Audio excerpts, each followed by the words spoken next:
Ang isang bagay na natutunan ko sa paninirahan ng mag-isa, ang isang irony. Hindi talaga ako nag-iisa. Ang totoo lang diyan, napapaligiran lang ako ng mga pader. Nagmumukha lang akong mag-isa kasi wala akong kasama na nagsasabi sa akin kung ano dapat kong gawin. In short, wala akong ibang kausap kundi ang sarili ko at itong camera.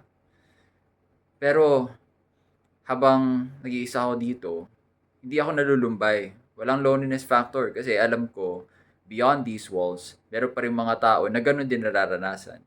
At alam ko na lahat ng mga ginagawa ko na naka-schedule, base pa rin sa schedule ng iba dahil, kuwari, kailangan kong pumasok bukas. So, gigising ako ng nasa oras.